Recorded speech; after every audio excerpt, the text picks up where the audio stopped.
चंद्रशेखर जी। धन्यवाद सभापति जी।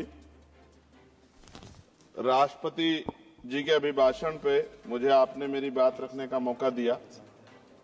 मैं जातिगत जनगणना से शुरुआत करूंगा, जिसकी देश को जरूरत है, क्योंकि जनगणना होगी तो आंकड़े आएंगे तो जो बजट दिया जा रहा है वो सही तरह से लोगों तक पहुंच पाएगा, उस बजट का लोगों को फायदा होगा। दूसरी बात, अयोध्या में 3 दिन तक पुलिस ने कार्रवाई नहीं की। इसका खामियाजा एक बेटी को अन्याय के रूप में उठाना पड़ा और मुख्यमंत्री जी यहां खड़े होकर राजनीतिक स्पीच में उस बेटी के अपमान का तमाशा बना रहे थे। ये बहुत दुखदाई है।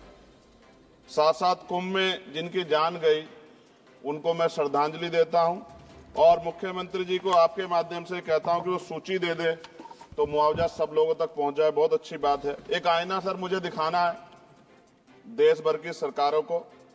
यही बागपत के एक बच्चे ने न्याय नहीं मिला सर, आत्महत्या कर ली पार्लियामेंट के सामने, जितेंद्र ने। परभनी में बाबा साहब अम्बेडकर की स्टैचू तोड़ी गई सर। वहां सोमनाथ सूर्यवंशी को पुलिस ने मार दिया सर। यहाँ पंजाब में सर, अमृतसर में बाबा साहब अम्बेडकर की प्रतिमा पे किस तरह का अपमान किया गया। गोरखपुर में 2 दलित बच्चों की हत्या हुई सर। सूरत में एक दलित बच्ची को फीस ना चुका करने के कारण अपमानित किया गया, उसने सुसाइड कर लिया सर। झुंझुनू में राजस्थान में एक बच्चे की पिटाई की गई मटकी छूने पे सर दोबारा। कठुआ जम्मू में सर एक नाबालिग बच्ची का सामूहिक बलात्कार किया गया सर। साथ साथ सहारनपुर में भूमाफियाओं ने शमशान की भूमि को देवबंद में सर जबरन कब्जा करने की कोशिश की, गोलीबारी की सर। आजमगढ़ में सूरज की हत्या सर हो गई है और पुलिस बचाने काम करे अपराधियों को। सर SC ST को पहले जमीन मिलती थी पट्टों के रूप में, कई सरकार ने दी। उन जमीनों को पहले तो दबंगों ने कब्जा के रखा और अब उन जमीनों को सरकार भी छीन रही है सर। शहर में रहने वालों को SC ST को आवासीय पट्टे दिए जाने चाहिए। आजादी के 75 साल भी घर नहीं है, बाद भी SC ST के बच्चों को जो स्कॉलरशिप दी जाती थी, केंद्र और राज्य का आपसे विवाद है कि 60% आप दोगे, 40 हम देंगे। इस चक्कर में कई बार स्कॉलरशिप सब नहीं समय पहुंचती, मानसिक प्रताड़ना होती है, स्कूल परेशान करते हैं, कॉलेज। इसलिए मेरी राय है सर कि 0 बैलेंस पे उन बच्चों का एडमिशन कराया जाए। जब सरकार कुछ करना चाहती तो बच्चों को फायदा हो जाए। और देश भर में सर बहुत सारे छात्रावास बने हैं, लेकिन उन छात्रावास की स्थिति ऐसी है जर्जर, जैसे हमारे स्कूलों की है। इन छात्रावास का जीर्णोद्धार करा जाए, उनकी रख रखाव का ख्याल रखा जाए, क्योंकि यहाँ देश का भविष्य तैयार हो रहा है। और ऐसी हालात सर स्कूलों की है। स्कूलों के हालात आप देश भर में, मैं उत्तर प्रदेश से आता हूँ, जाके देखोगे नगीना क्षेत्र में सर अगर स्कूल गिर जाएगा किस दिन बहुत बड़ा हादसा हो जाएगा, कोई पूछने वाला नहीं है सर। बात OBC समुदाय की जाए सर, OBC समुदाय को वक्त आ गया है कि विधानसभा और लोकसभा में आरक्षण जो है सर मिलना चाहिए, जो उनकी पर्याप्त संख्या यहाँ लोकसभा में और सभी स्टेटों की विधानसभा में आ पाए, जो सामाजिक समानता की दिशा में जरूरी कदम है। OBC को भी SC ST की तरह सर प्रमोशन रिजर्वेशन मिले। OBC आरक्षण में जोड़ा गया सर असंवैधानिक है, क्रीमी लेयर, उसको खत्म किया जाए। सरकारी स्वायत्त संस्थानों में भी सरकारी विभागों के समतुल्य पदों को चिन्हित किया जाए तथा उनकी समतुल्यता स्थापित की जाए, ताकि इन संस्थानों में कार्यरत OBC कर्मचारियों के बच्चों को भी आरक्षण का लाभ मिल जाए। सर पत्रकार सुरक्षित नहीं है। पत्रकार मुकेश चंद्राकर की सर भ्रष्टाचार के खिलाफ आवाज उठाने पर हत्या की गई सर। कौन पत्रकार ईमानदार से पत्रकारिता करेगा।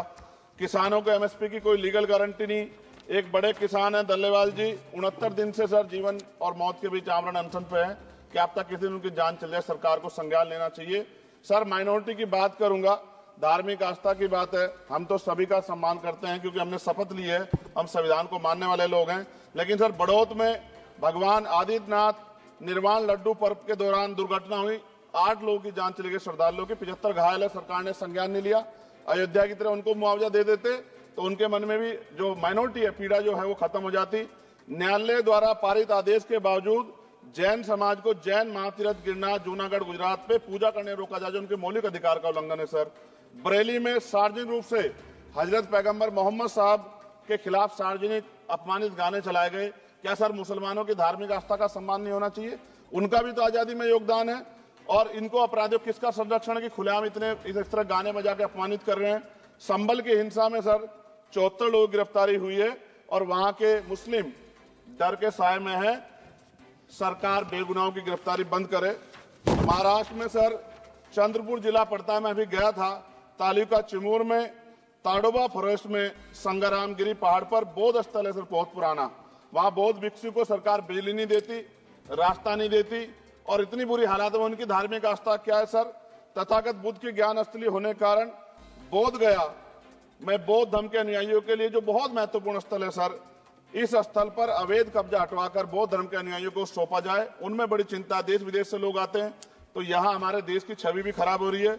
और अभी 12 फरवरी को सदगुरु रविदास जी महाराज की जयंती है और 14 अप्रैल को बाबा साहब अम्बेडकर की, 11 अप्रैल को राष्ट्रपिता ज्योतिबा फुले, इनको मानने वाले लोग नए कार्यक्रम करना चाहते हैं। अभी जिस विचार की सरकार है सर, वो तो कोई कार्यक्रम कर लें, लेकिन अगर ये कार्यक्रम करना चाहते हैं तो इनको कोई छूट नहीं है और नई परमिशन नहीं मिल रही। खत्म करूंगा सर, अंत में थोड़ा सा और रह गया सर, इसको खत्म करूंगा। लेकिन सर मैं जानना चाहता हूं, क्या सरकारी पैसे पे एक ही धर्म का अधिकार है? दूसरे धर्म के धार्मिक आयोजनों पे अभी कुंभ में 7,500 करोड़ रुपए खर्च किया आपने। आप रविदास जयंती पे कितना खर्च करेंगे? आप 14 अप्रैल को डॉक्टर बाबा साहब अम्बेडकर जिनकी जय जयकार होती है, उन पे कितना खर्च करेंगे? और उनके विचारों को आगे बढ़ाने के लिए आप क्या सहयोग करेंगे? ये सवाल बहुत बड़ा है। और अंत में सर मुझे आपसे, आपके माध्यम से सरकार को कहना है सर, क्या इस देश से दलितों, मुसलमानों, पिछड़ों, आदिवासियों को निकाल देना चाहती है सरकार? जिस तरह से उनके अधिकारों को, स्कॉलरशिप को, उनकी पढ़ाई को, हेल्थ सिस्टम में कोई पैसा नहीं खर्च हो रहा है, क्या उनको निकाल के इस देश को ऐसा देश बनाना चाहते हैं जहां कुछ ही धर्म के लोग रहेंगे? सर मैं ये कहना चाहता हूं, देश सबका है और अगर सरकार ये तय करके बैठ गई कि वो दलितों, मुसलमानों को, पिछड़ों को, आदिवासियों को निकाल देगी, तो सर ये संभव नहीं। इतनी बड़ी आबादी है, हम अम्बेडकरवादी लोग उनके पक्ष में खड़े हैं क्योंकि हमने शपथ ली है कि हम हर व्यक्ति का संरक्षण करेंगे। और मैं आपके माध्यम से सरकार को चेतावनी के तौर पर कहना चाहता हूं, सरकार अपनी इस आदत में सुधार करे, वरना इसके परिणाम सड़कों में बहुत भारी होंगे। अगर मुसलमानों को, दलितों को आप लोग निकालने के बारे में सोचोगे और उनकी धार्मिक आस्था का अपमान करोगे, तो ये हम लोग किसी कीमत पे बर्दाश्त नहीं करेंगे। मैं आपका धन्यवाद करूंगा सर, लेकिन साथ साथ मैं ये भी कहूंगा सर, और सर खत्म कर रहा हूं सर, 10 सेकंड में खत्म कर रहा हूं सर, आप आदेश करेंगे तो खत्म कर दूंगा। खत्म कर दीजिए, एक सेंटेंस बोलिए। 10 सेकंड में खत्म कर दूं सर? एक सेंटेंस में 10 सेकंड ही आएगा, बोलिए।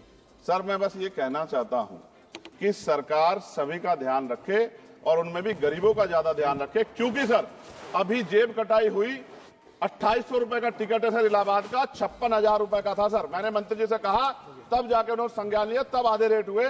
इसलिए कह रहा हूं, धर्म के नाम पे धंधा और लूट नहीं होनी चाहिए सर, इसकी जिम्मेदारी सरकार की। धन्यवाद सर। ABL 24 न्यूज, सच दिखेगा। ABL 24 न्यूज को सब्सक्राइब करें, ताजा खबरों के लिए बेल आइकन को दबाएं।